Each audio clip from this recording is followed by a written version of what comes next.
Hello. Thank you for joining us today as we explore how to connect a Chromebook to a home Wi-Fi system. Once the students start to go back to school, while they're in school, their Chromebooks are going to be connected to the School District of Philadelphia Wi-Fi. So what that means is that when they come home again, the Chromebooks are going to have to be reconnected to the home Wi-Fi accounts. Now, some of the Chromebooks are going to do this automatically. They're going to remember the sign-in information, so when the student comes home, it's going to be a pretty easy process. Some of the Chromebooks may not remember the information, and so this video is designed to show you what to do, depending on what the circumstance is with the Chromebook. Okay, so what you're seeing in front of you is a Chromebook that is going to remember the home Wi-Fi information. So when the student opens a Chromebook, if we see this screen, we're just going to click Next.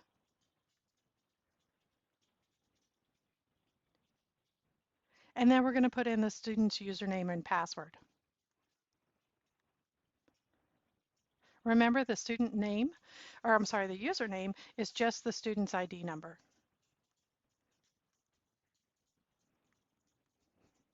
And then we're going to click Login.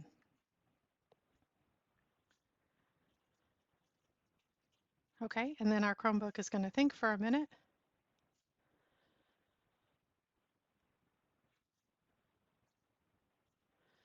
And here we are, and it's going to connect right away to the internet because it remembered that home Wi-Fi account information.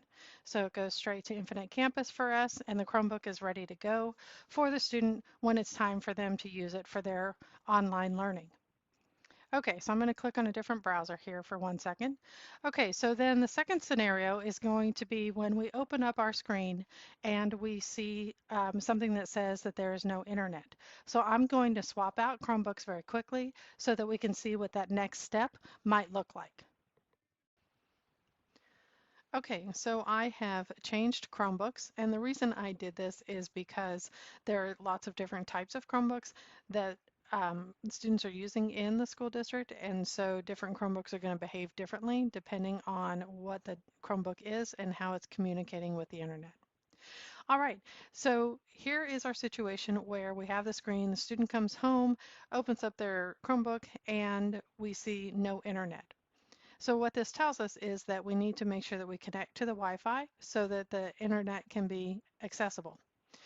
The way that we're going to do that is we're going to click down in the bottom right corner on the time, and then what we're going to do is click up here looking for that Wi-Fi symbol next to the words not connected on that arrow. Okay, once we click on the arrow, we're going to see a list of all of the different Wi-Fi accounts that the Chromebook recognizes are near it. And so we're going to find our Wi-Fi and we're going to click on it. Okay, once we click on it, we're going to be prompted to put in our password. That password is something that it's a good idea to have available. Um, Likely this process is only going to have to happen the first time that the student comes home, but it is possible that they may have to do it more than once. So if that's the case, we want to make sure that that password is out and available and easy to find when we need it. Okay, so once we type in that password, we're going to click connect.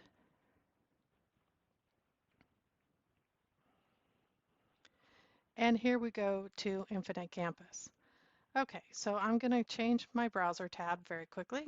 All right, so Infinite Campus, that's the home base for students when they're ready to start their learning process.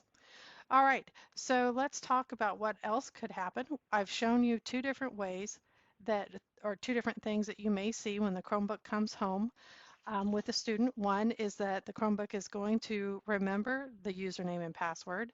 So the students will just click where it says sign into the Chromebook. They'll just click next. They'll put in their username and password and they'll be connected to the internet and ready to go. The other method is that when the student opens a Chromebook, it's going to say no internet. And in that case, we're going to click down in the bottom right corner. We're going to look for this icon right here. We're going to click on this arrow and we're going to pick the Wi-Fi network that is our home Wi-Fi network. We'll enter the password if we're asked to enter a password, and then the Chromebook will go to the internet. Another thing that may happen is that the Chromebook may ask the students to sign in with their complete email address.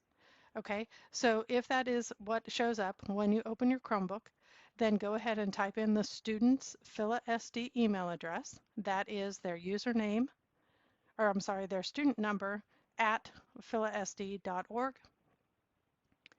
Then once you type that in, you'll be prompted to type in a username and password. So remember, when you're asked for the username, it is just the student ID number, and then the password is the Student School District of Philadelphia password.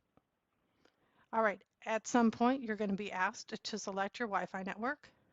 So you would select your home Wi-Fi, and then if it needs one, it will ask you for that home Wi-Fi password.